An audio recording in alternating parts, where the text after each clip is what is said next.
Hello everybody, welcome. My name is Abid. Today we will discuss also some question of the printing of the print culture and the modern world. So guys, the previous last video I have discussed your question number one, give a reason for the following. So guys, today we will discuss your question number second, write short notes to show what you know about. So your A part is guide the Gutenberg press, and another B part is your is most idea of the printing book, and third one is guys your the vernacular press act. So guys, one by one we will discuss illustrately. I hope that you will be I request you that please properly you concentrate this and focus this topic. That's why, because easily you will understand that what is the reference and the contest of the Gutenberg press. So guys, यहाँ पे आपका ये question जो है write short notes to show, यहाँ पे है to show what you know about. So guys, sub A part आपका है the Gutenberg press. So from his childhood he had seen wine and olive presses. तो उसने बचपन में ही क्या क्या देखा था? From his childhood he had seen wine and olive press. Subsequently he learned the art of polishing stones, became a master goldsmith, and also acquired the expertise to create lead models used for making trinkets. So guys, ये जो Gutenberg जो था इसने press को invention किया है. John Gutenberg जो है इसने मतलब किसको किया है? प्रेस को. उसने गटनबर्ग प्रेस को उसने इन्वेंटेड किया था during the period of the 1448. और उसने क्या किया था? वो बचपन से ही he had seen wine and olive presses. उसने बचपन से ये चीज़ें देखी थी और वो क्या करता था? पॉलिश करता था स्टोन पे. Become a master goldsmith and also acquired the expertise to create a lead model used for making trinkets. और guys, drawing on the knowledge, Gutenberg adapted existing technology to design his innovation. तो guys, उसने क्या है आहिस्ता आहिस्ता उस technology को invent किया, adopt किया और डिज़ाइन वो उसने किया और उसने इस मशीन को इन्वेंशन किया. The olive press provided model for the printing, and models were used for casting the mental types for the letters of the alphabet. So guys, the previous last video I have discussed your first A part. There we have discussed wood block. So guys, firstly Marco Polo या you can say China में उस तरह की technique को इस्तेमाल किया गया था. वुड पे वो लोग क्या करते? स्क्रिप्ट करते थे, जैसे अल्फ़ाबेट लिखते थे. लेकिन यहाँ पे आपने क्या देखा गाइज? यहाँ पे देख लीजिए, जो गटनबर्ग प्रेस जब उसने आज़ाद किया, यहाँ पे मेटल, अब लोहे का वो जो है, लोहे की जिस तरह से आज पाते हो प्रिंटिंग प्रेस है, कोई भी प्रिंटर है कोई भी प्रिंटर है, आप देख लीजिए तो वहाँ पे क्या है जिसको हम टाइपराइटर कहते हैं. तो आप देख लीजिए तो उसको आज जो है आप मेटल में पाएंगे. और by 1448 Gutenberg perfected the system. उसने परफेक्ट किया इस सिस्टम को.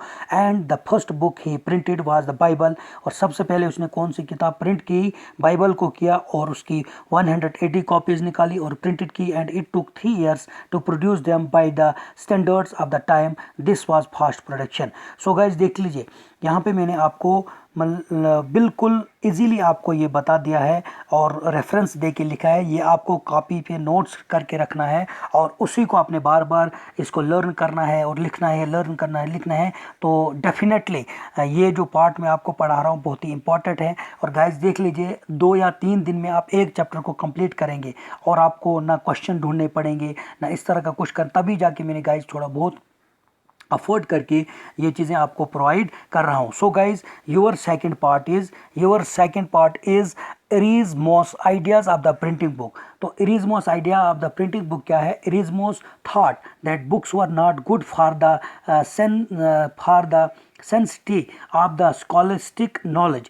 He was of the opinion that printed books would glut the market with the contents which will do more harm than good to society. Because of this, the value of the good content would be lost in the दिन. तो so guys, एरिस्मोस का ये कहना था.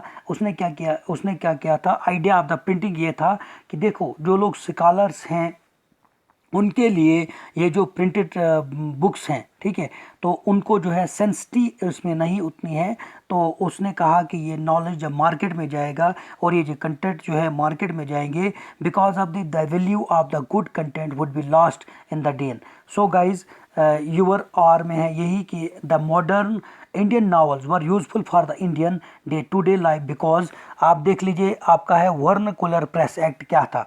तो यहाँ पे आप देख लीजिए गाइज, कहा जाता है कि the modern Indian novels were useful for the Indian day to day life because they had the description of the domestic life, they show how people dressed and talked, they showed various forms of religious worship, people's beliefs and the practice. Indians also used the novel as a powerful medium to criticize that they considered defect in their society and to suggest the remedies. So guys, many novels told thrilling. So guys, यहाँ पे ये थोड़ा सा बीच में ये question दूसरा है, तो ये मैंने आपको इलस्ट्रेटेड ये वाला क्वेश्चन हमने ये बी पार्ट था, हमने इसको अच्छी तरह से डिस्कस किया। उसके बाद गाइज आप देख लीजिए आगे वाला जो आपका क्वेश्चन है वो है गाइज आपका द वर्निकुलर प्रेस एक्ट क्या है। तो Lord Lytton introduce the vernacular press act 1878। The vernacular press act restricted vernacular newspaper to publish any material that mixed excite feelings of the dissatisfaction against the British government. So guys, आपको पता क्या है vernacular माना क्या होता है? मकामी press. देख लीजिए गाइज, इस तरह का प्रेस जो है और इस तरह का प्रेस जो है हिंदुस्तान में छापा जाता था during the period of the British rule. And at that time British rule ने क्या किया, इस पर जो है इस पर बैन लगा दिया, इसलिए बैन लगाया था और रिस्ट्रिक्शन था इस तरह। जो वर्निकुलर होता है मकामी, जो नेटिव आपका, जो आपका अपने देश का जो मतलब न्यूज़पेपर था उसको पब्लिश्ड, उसके ऊपर रिस्ट्रिक्शन लगा दी थी किस गवर्नमेंट, ब्रिटिश गवर्नमेंट ने, क्योंकि एट दैट टाइम उसकी वजह से क्या हो जाता था, डिससेटिस्फेक्शन, मुतमईन नहीं थे ब्रिटिश गवर्नमेंट, क्योंकि यहाँ के जो ऑथर थे वो अपने मुल्क के बारे में लोगों को इंस्पायर करते थे कि ये हमारा मुल्क है, आपको इस तरह से करना है, ये करनी है, और फीलिंग को एक्साइट, उनकी फीलिंग्स को उनको इंस्पायर्ड करते थे। लेकिन ब्रिटिश गवर्नमेंट ने इस पे ऊपर रिस्ट्रिक्शन और इसके ऊपर बैंड लगा दिया था, क्योंकि इसकी वजह से ब्रिटिश गवर्नमेंट जो था वो डिससेटिस्फाई था। और उसके बाद गाइज आप देख लीजिए question number 3 is your, What did the separate of the print culture in the 19th century Indian man to किस तरह से प्रिंटिंग कल्चर जो है 19th सेंचुरी में किस तरह से सेपरेट किया गया। सो गाइज, सबसे पहले आपका है women the separate of the print culture in 19th century India benefited India women through learning and education. तो सबसे पहले हिंदुस्तान पर प्रिंट प्रेस का क्या असर पड़ा, यहाँ की औरतें जो है वो पढ़ने लगी और सीखने लगी। The liberal family supported the education of women to study and read as they believed education and the reading would make the women corrupt। तो उन्होंने क्या कहा, तो ये जो है यहाँ की लेडीज जो है वो इस एजुकेशन को और इस मतलब जो प्रिंट प्रेस आ गई, जो नॉलेज आ गया, इससे वो जो हैं काफ़ी एजुकेटेड और वो they will become the corrupt. This lead to the counter reaction as the most of the oppressed women began to study and read books and learn it writing in the secrecy. some literate women started to write books and their autographies। Rasha Sudhari Devi, a young married girl, wrote her biography and Amar Jiban, which was published in 1876. Overall, the print culture in the 19th century India helped in separate of the feeling of the self-reliance among the Indian of the women। तो इसकी वजह से भी एक जागरूक, एक awareness, यहाँ के लोग जो हैं वो बाखबर हो गए कि इसकी वैल्यू क्या है और हमारे यहाँ पे किस किस तरह से प्रॉब्लम है। बहुत सारे लोगों ने जब उन्होंने दान किया, उन्होंने उसके ऊपर सेक्रीफाइस किया, मतलब कुछ बुक्स को पब्लिश किया, और इसकी वजह से मतलब यानी कि प्रिंट की वजह से हमारे हिंदुस्तान की जो वुमेन है उन पे भी काफ़ी असर पड़ा। उसके बाद दूसरा गाइज आपका है, what did the separate of the print culture in the 19th century India mean to the poor के लिए ये प्रिंट प्रेस का जब सेपरेट हो गई, तो इसका यानी कि जब प्रिंट प्रेस जो है यानी कि जो चीज़ें छापी जाने लगी, तो उससे गरीब लोगों पर क्या असर पड़ा। The poor people benefited from the separate of the print culture because of the availability of the books at A low price. तो जब पहले क्या होता था गाइज ये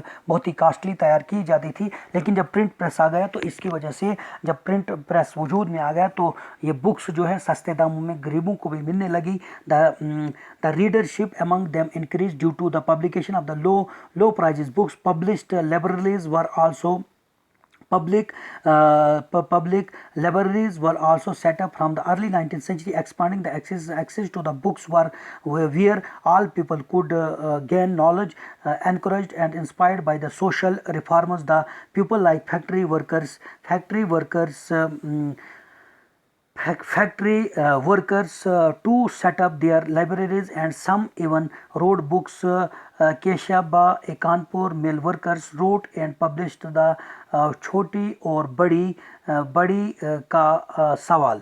सो गाइज यहाँ पे आप देख लीजिए कि जब प्रिंटिंग प्रेस वजूद में आ गई तो इससे गरीबों ने भी काफ़ी मतलब फ़ायदा उठा लिया। जो गरीब तबका यहाँ पे क्लास जो थी इन्होंने काफ़ी उससे फ़ायदा उठाया। वो लोग क्या लगे, वो पढ़ने लगे, उनमें जागरूक आ गया और उससे उन्होंने अपने ओवरऑल जो भी प्रोग्रेस है उन्होंने उसको ग्रो किया। सो गाइज उसके बाद है रिफॉर्मर्स।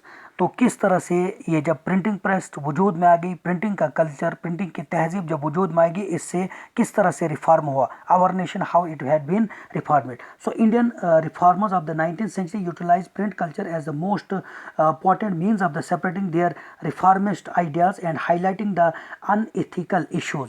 और जो गाइज इन्होंने क्या किया, जब प्रिंटिंग प्रेस यहाँ पे आ गई तो यहाँ के जो रिफॉर्मर्स थे, जब यहाँ पे मशीन ये किताबें छपी जाने लगी, उन्होंने इन चीज़ों को हाईलाइट किया कि जिसकी वजह से जो अनएथिकल इश्यूज भी थे और उन्होंने काफ़ी तौर पर यहाँ पे रिफॉर्म किया।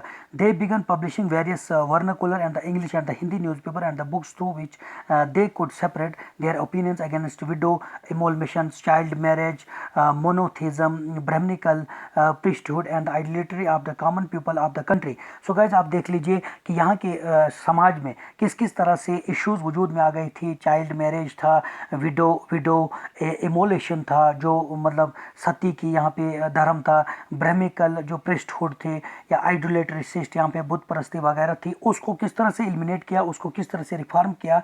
It had become only the you can say that only the gift of the printing culture and only the gift of the you can say the print press. So guys जब ये print press वजूद में आ गई तो इसकी वजह से काफ़ी रिफॉर्म हमारी सोसाइटी में हुआ। जो हिंदुस्तान की जो ट्रेडिशनल रस्म व रिवाज थे, जो भी कस्टम था, जिस भी तरह से यहाँ पे लोग जैसे सती का था, मतलब बेवा की उसको जिंदा जलाया जाता था, उसके बाद जो बाकी इश्यूज थे उनको काफ़ी रिफॉर्म किया गया। In this way the separate of print culture in the 19th century provided them a space for the attracting religious authority and to separate modern social and the political ideas to the people of the different languages across the country. तो guys आप देख लीजिए, simple जो आपका topic है वो है कि जब आपका डिस्कशन इसी पे है कि जब प्रिंटिंग का कल्चर यानी कि प्रिंट जो है लिखाई जो है, जब इस चीज़ को प्रिंट करने लगा, जो एजुकेशन है उसको प्रिंट जब छापा जाने लगा, तो उसकी वजह से हमारे हिंदुस्तान पर, वुमेन्स पर, पुअर पीपल पर और रिफॉर्मर्स, इन पर क्या क्या असर हुए और किस तरह से हमारी सोसाइटी को आखिर में पहले वुमेन में क्या क्या फ़ायदा उठाया, वुमेन के बाद पुअर लोगों ने इससे किस तरह से फ़ायदा उठाया, थर्ड वन वाज रिफॉर्मर्स ने किस तरह से यहाँ के लोगों को जागरूक किया। So guys in the end I heartily request you that अपना खून ही ਹੁੰਦਾ है। एक बार एक बंदा बाबा फकीर कोले गया, जाके कहने लगा कि बाबा जी ए दोस्त ज्यादा चंगे होंदे ने कि भरा ज्यादा चंगे होंदे ने। बाबा जी कहंदे काका जेडे दोस्त होंदे ने वो हीरे होंदे ने। बजाओ दोस्तां वास्ते ताड़ी, जेडे दोस्त हीरे होंदे ने। कहंदे जेडे दोस्त होंदे ने हीरे होंदे ने ते जेडे भरा होंदे ने वो सोना होंदे ने। कहंदा बाबा जी तुसीं दोस्तां दी कीमत ज्यादा नहीं दस दित्ती। कहंदे हां जिन्नी देर दोस्त दोस्ती निभाउंदा है उन्नी देर वो हीरा ही हुंदा।